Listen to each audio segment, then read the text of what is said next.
ஹே all எல்லோருக்கும் வணக்கம். Welcome back to my channel. இன்றைக்கி மார்னிங் பார்த்திங்கன்னா கொஞ்சம் லேட்டாக தான் எழுந்தேன். உடம்பு சரியில்லை அப்படிங்கிறதால அதனால் காலையில் பாப்பாவுக்கு பார்த்திங்கன்னா வந்து பாஸ்தா அண்ட் ஸ்மைலீஸ் இருந்தது. ஸ்டோர் பாட் தான், அதை ஃப்ரை பண்ணி கொடுத்து விட்டேன்.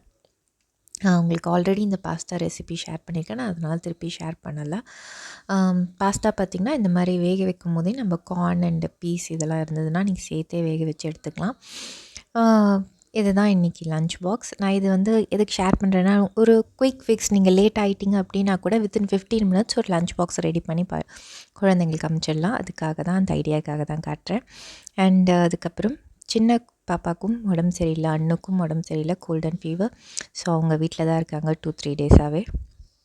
காலையில் நான் அதுக்கப்புறம் ஃப்ரெஷ் ஆகிட்டு சாமி கும்பிட்டுட்டு நான் லஞ்சும் வந்து ரொம்ப சிம்பிளாக எவ்வளோ குயிக்காக என்ன பண்ண முடியும்னு யோசிச்சு தான் பண்ணேன். 1 பாட் மீல் தான். Soya pulao, soya biryani. கிட்டத்தட்ட பிரியாணி மாதிரி தான் இருக்கும். ஸோ நான் பிரியாணி மசாலா எல்லாமே எடுத்திருக்கேன். தாளிக்கிறதுக்கு சோயா ஊற போட்டு வச்சுருக்கேன்.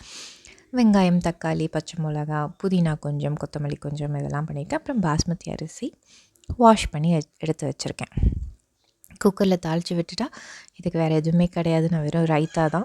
நான் ரைத்தா கூட சாப்பிடல, நானும் பாப்பாவும். நாங்கள் அப்படியே ப்ளெயின் பிரியாணியே போதும் அப்படின்ட்டு. அதுவும் இல்லாமல் ப்ளெயின் ரைஸ் அண்டு நேற்று ரசம் வச்சோம் இல்லையா, அதுவும் இருந்தது. ஸோ இதான் இன்றைக்கி குயிக் ஃபிக்ஸ். நான் இதை ஆல்ரெடி ஷேர் பண்ண ரெசிபியாகவே இருந்தாலும் திருப்பி பண்ணுறதுக்கும் ஒரு சின்ன ஐடியா கிடைக்கும். இன்றைக்கி நான் என்ன பண்ணணும், இதே மாதிரி உடம்பு சரியில்லைனா நீங்கள் திருப்பி பண்ணுறதுக்கும் கூட. ஸோ 1 பாட் மீல் ரெசிபி உங்களோட ஷேர் பண்ணிக்கிறேன். நான் குக்கரில் கொஞ்சமாக எண்ணெய், நெய் சேர்த்துருக்கேன். ஷாஜீரா இருந்தால் ஷாஜீரா ஆட் பண்ணிக்கோங்க.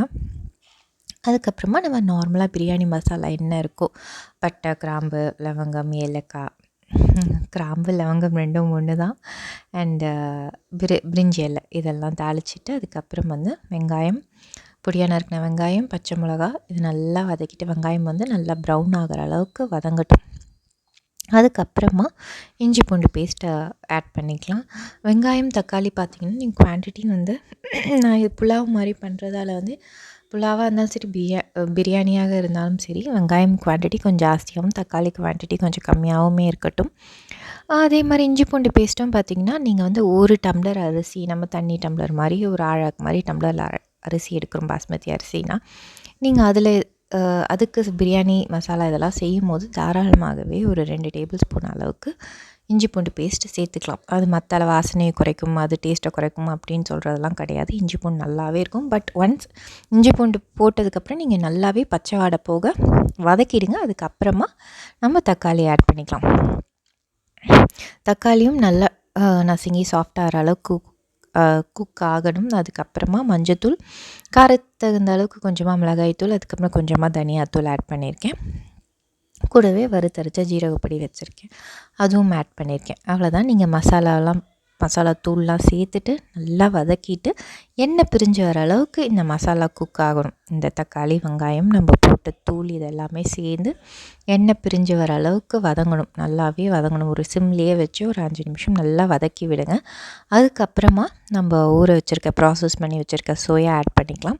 சோயா வந்து நான் சுடு தண்ணியில் போட்டு, சில பேர் கொதிக்கெல்லாம் விடுவாங்க, அந்த அளவுக்கு பண்ண வேணாம்.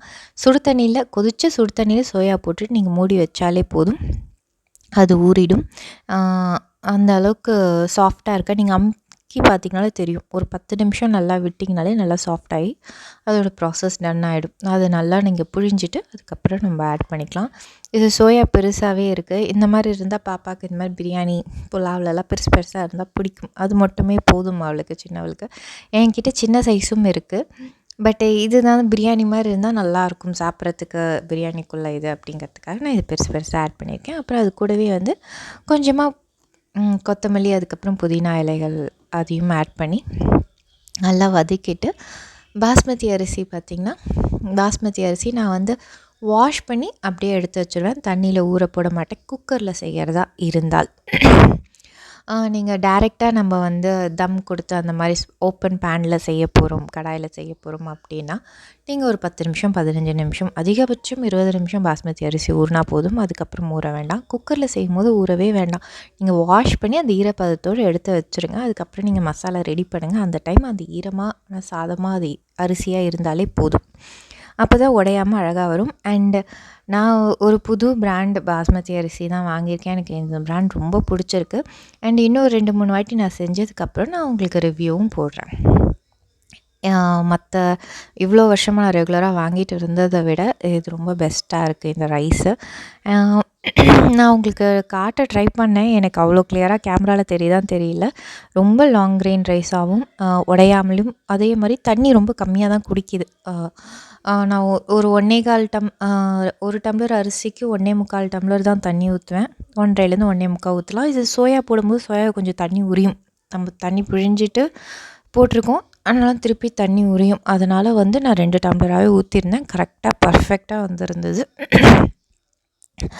உப்பும் அட்ஜஸ்ட் பண்ணிவிட்டு நீங்கள் பார்த்துக்கோங்க. தண்ணி ஆட் பண்ணதுக்கப்புறம் அரிசி ஆட் பண்ணி தண்ணி ஆட் பண்ணிவிட்டு கொஞ்சமாக நெய் சேர்த்துருக்கேன். மேலாக நம்ம என்ன தான் தாளிக்கும்போது நெய் சேர்த்தாலும் மேலாக நெய் சேர்க்கும் போது ரொம்ப நல்லாயிருக்கும், வாசனையாக இருக்கும். நீங்கள் ஓப்பன் பண்ணும்போது உங்களுக்கு சாப்பிடும்போது டிஃப்ரென்ஸ் தெரியும்.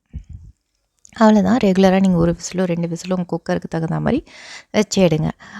ரெகுலராக எப்போவுமே சின்னவ தான் கிச்சனில் இருப்பான்னு நினைப்பீங்க. இல்லை, 8 out of 10 டைம்ஸ் அவள் இருப்பானா, 10 out of 10 டைம்ஸும் இவங்க கிச்சனில் தான், இங்கே தான், இப்படி தான் இருப்பாங்க. என்ன இவங்க கீழே இருக்கிறதால கேமராவில் தெரியறதில்ல. ஸோ இன்னைக்கு கேமராவில் காட்டிட்டேன். அண்ட் இதுதான் புலாவ் பிரியாணி. ஏன்னா பாப்பாவுக்கு இது பிரியாணின்னு சொன்னால் அவளுக்கு அந்த மாதிரி சாப்பிடணும் போல் இருந்தது. கேட்டோன்னே ஓகேன்ட்டா, இது ஓகேவா அப்படின்னோடனே. ஸோ ரொம்ப லாங் கிரெயினாக உடையாமல் ரொம்ப அழகாக இருந்தது. அரிசி ரொம்ப நல்லா வந்திருந்தது. அண்ட் 1 or 2 டைம்ஸ் நான் இன்னொரு வாட்டி இன்னும் பண்ணிவிட்டு நான் ரிவ்யூ சொல்கிறேன் அண்ட் பிராண்டும் சொல்கிறேன். அவ்வளோதான். இன்றைக்கி simple and short video. Recipe உங்களுக்கு பிடிச்சிருந்தா கண்டிப்பாக சப்ஸ்கிரைப் பண்ணி லைக் பண்ணி சப்போர்ட் பண்ணுங்கள். தேங்க்யூ ஃபார் வாட்சிங்.